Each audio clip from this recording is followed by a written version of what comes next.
So greetings, what's going on? It's Mike from laz.ph. I shared in another video a little bit about Schengen visa, and so Gracie and I are in the process of getting that. She's got an appointment. We've got all the paperwork that basically proves that she has enough money to go to the country that we're using, basically, is the one to go to.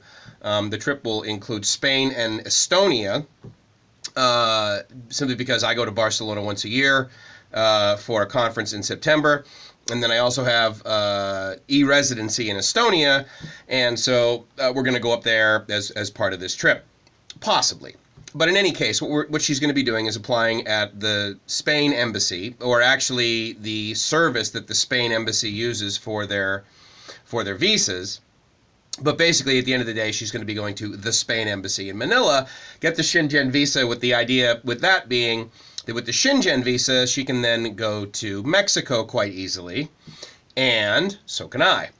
So I work here at USD and live in Coronado, but the trolley basically goes from quite near to USD all the way down to the border, and then from there I could take a cab or actually have a car over there or do whatever, or I could simply drive all the way to Mexico. I mean, I've got Sentry and all that fast pass-ness of whatever you can get. And so I could easily get it in and out of Mexico. She could actually live in a condo, like right on the beach in La Playa, which is a nice area of TJ, actually. You have to go through sort of a lame area. You could argue that there's no awesome places in TJ, but there certainly are a few acceptable ones. And La Playa is okay. So anyway, so the idea is that we get these visas. She's able to come to Mexico, and then we can hang out here. While at the same time, because of all the travel that I do, she could actually join me in this travel, because there's really no benefit to her being able to come into the United States, because as I've always said, she doesn't particularly want a U.S. visa. She even said to the guy at the U.S. Embassy when we tried to get the visa, when he denied her, she said, well, it's not like I want to go and live there. I just want to meet his parents. So in all reality, really all she wants to do is go to Boston for a couple of weeks, right? And so I get it. And so anyway, but obviously we want to be together as much as possible, right? So the solution that we've come up with, well, the first one was like, okay, let's get a Mexican visa, and then you can just live in, Tijuana, or Cabo San Lucas for that matter. Because I mean, quite frankly, if I get on the plane, it only takes me 2 hours to get down there, so that's pretty simple. But in any case, the reason I'm doing this video is because I'm here in my office. And I had to come in to do some things it's on a Saturday. So the scenario that I'm about to talk to you about may not be completely accurate. And that scenario is she lives down there, and I basically live down there and live with her while she's here. And so that is an option. To do so, I need to figure out a way to get back and forth to Tijuana every day. And considering it is the biggest, or not the biggest, I'm sorry, it is the busiest border crossing, I believe, in the country, if not one of the top however many in the world. Point is, it's busy. Now, the good news for me is that, I mean, even without an alarm, my body wakes up at 5 a.m., so I could easily get up at 3 or 3:30 and get across the border, ideally without not a whole lot of traffic. I had a friend, Frank, that I went to grad school with, actually, and his job was on the military base, North Island, in Coronado. And so every morning, and he lived in Tijuana, right on the beach, actually. And so every morning he would get up and cross the border and drive into Tijuana and go work there for the Navy. So, it's not like people don't do that. Many people do that. The majority of them do it at 6 a.m. And the line is huge. And even with Sentry, it can take an hour some days. And so, that's not an option. But what is also an option is taking the trolley. And so from here at USD, what I'm going to do as part of the exercise today is I'm going to start the timer basically here in my office, and I'm going to walk down to the trolley, take the trolley all the way down to the border and see how long that would take, and then, get like a Diet Coke or something, and then take the trolley all the way back and see, how that works out. And see how long that takes. Now, obviously, I'm not taking into account the time that it'll take me to get across the border into Mexico, which you could argue is 5 to 10 minutes, but it's still, time. Maybe 15 by the time you get to a cab, and then I could either take a cab all the way down to, like, I could go to Playa, or I could have a car over there, and that would probably be the easiest thing, because then that way when I'm over there, she and I can get around, and she can get her, you know, she can drive or learn how to drive and then drive. So that'll be an option too. Anyway, so the clock starts now, and right now the time is 3:42, and Saturday, June 17th, and so I am heading down. I'm going to start walking to the trolley. I have an app on my phone, and I purchased my tickets. So there you go. So I have my ticket, basically my round trip pass, and it is good to go. I actually don't know what I'm supposed to do. You're about to use this ticket for the first time? Use ticket. So I'm not going to press this until I get down there, because I haven't ever used this before, and I would prefer to not have to buy another one. Round trip is $5, and I can use it all day, but whatever. So anyway, all right, so let's go. We're starting right now. And laptop closes, and we're on our way. Okay, there we go. All right, I've got my bag, and this would basically simulate me leaving the office for the day and heading home if I were to live down there and take the trolley. So, the lights go out in the office, and the door closes. And I'm on my way. The lights go out in here. And there we go. All right. On my way. And it is daytime. It's just that it's dark in here. All right. So now I walk down the hill. And it's hardly a bad walk. I guess I could walk around the back, which is probably how I'd go anyway. No. You know what? I'm actually going to walk down the center of campus because it is beautiful. There's many beautiful things about USD. The buildings.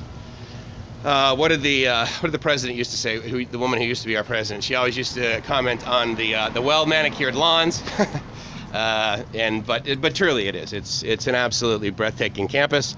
And not only is it beautiful, it's also not super far inland, and so we have grass. And you know what's funny, actually, in the winter they bring in snow and they put it on that little hill there, so the kids can go sledding when it's 70.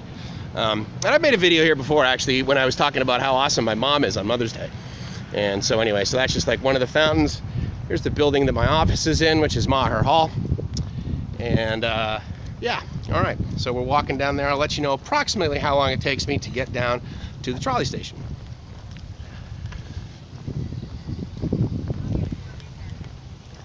So the funny thing is, the challenge, right, is that like what I need to remember is that I am on a mission. I'm on a mission to get to the trolley, to see how long it takes me to take the trolley all the way down to the border. But of course, as I walk around, I also notice the beauty that is around me, and I'm like, oh, I should stop here and do a video by this fountain. No, Mike, focus. So anyway, so this is the church that is the Immaculata that is on campus. And as you can see, we take very good care of our lawns. Now, aren't you not supposed to water during the day because it evaporates?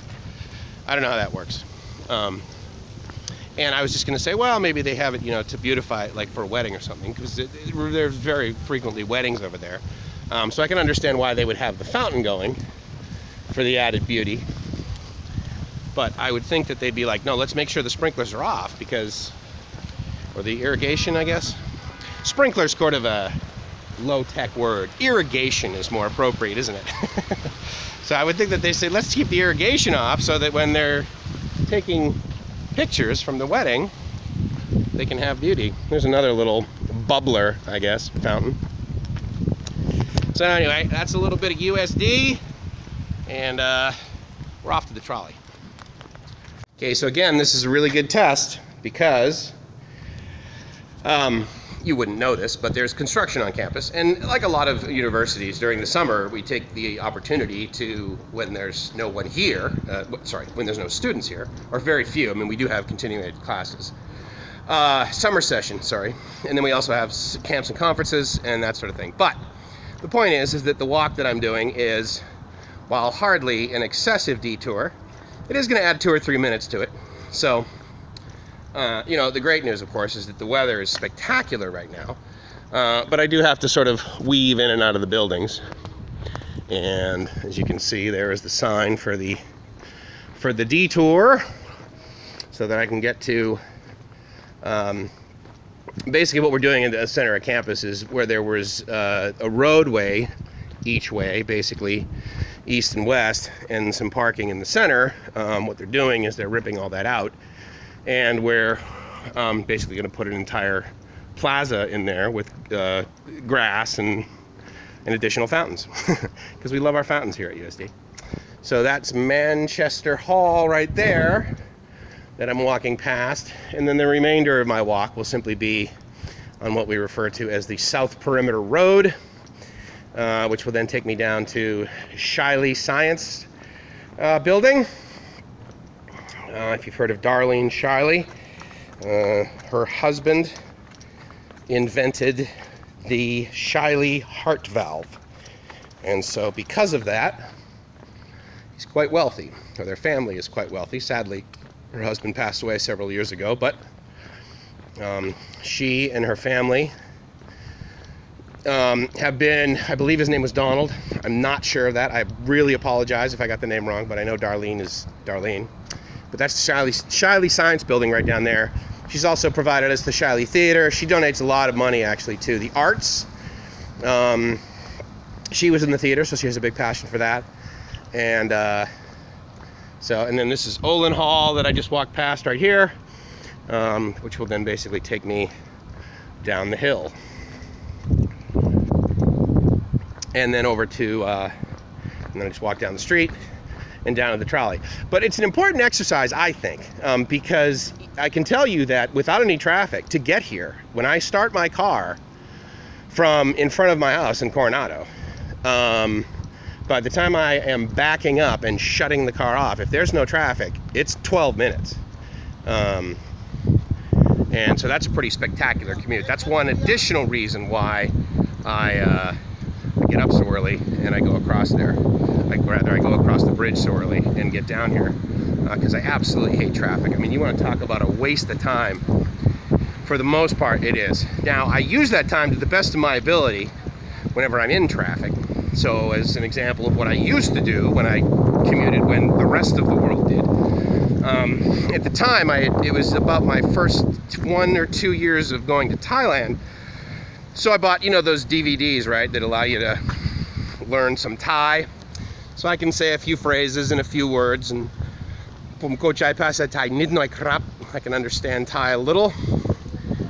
My accent is very rudimentary, and my understanding of the language is sadly lousy, as it is with Tagalog, which is kind of a bummer. But anyway, what I like to do is I like to get up early for a number of reasons. The first of which is that I believe I get more out of the day.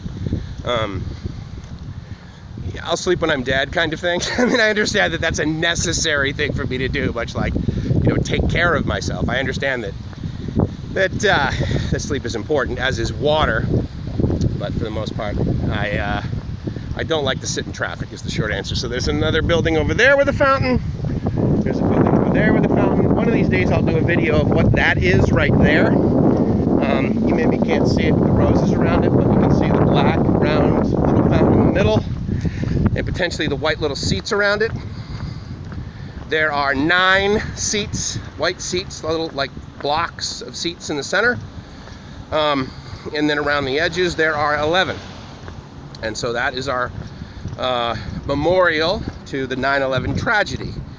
And in the ground there are, I believe, 2-inch by 2-inch pieces of, 2-inch by 2-inch pieces of glass that have the names of all the people that died in that in the bombing with the planes and all that. So anyway, that's pretty neat, actually. It's one of those sort of sobering moments when you go over there and sit there and realize, oh my God. So anyway, I am walking down the hill. I'll be down the hill here in a little bit, and then down Linda Vista Road to the Linda Vista Morena stop on the San Diego Trolley. Okay, so basically I've reached the entrance to campus and I've reached the main road, and really the only reason I turned the camera on right now is to let you know that I think you can see that. 14 minutes and 17, 18, 19, 20 seconds is basically what it took me to walk from my office. This is Linda Vista Road. What it took me to walk from my office down to the road. Now, there are buses for sure that I could absolutely take, I'm sure, to get where I need to go, but I'm going to do this with the trolley. Trolley stop is basically behind that tan building way there in the distance. So one of the things that I don't think that Google calculates, even when you put in like the walking thing, is the fact that there will in fact be times when you need to wait to cross the street. And so, you know, again, that can be 1 or 2 minutes, but it certainly adds to it. So there's that building on the other side of it, basically on the other side of the parking lot, is where the trolley is.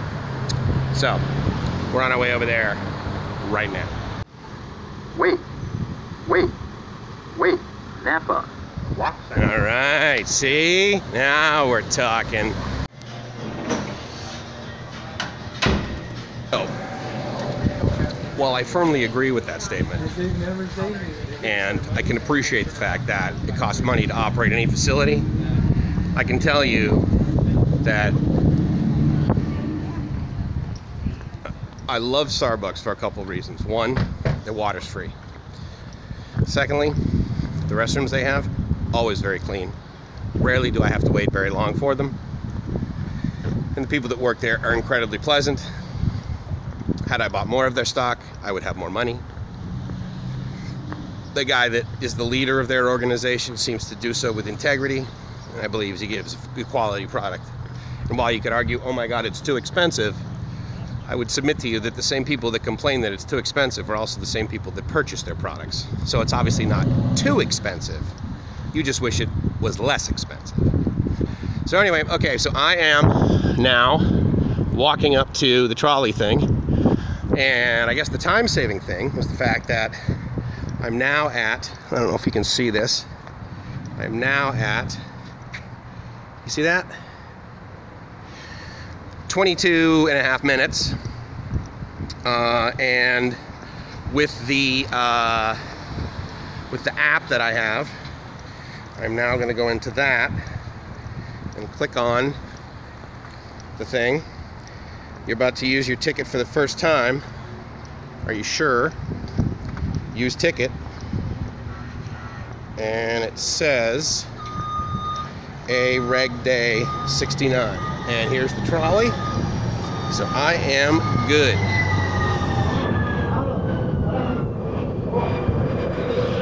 And away we go.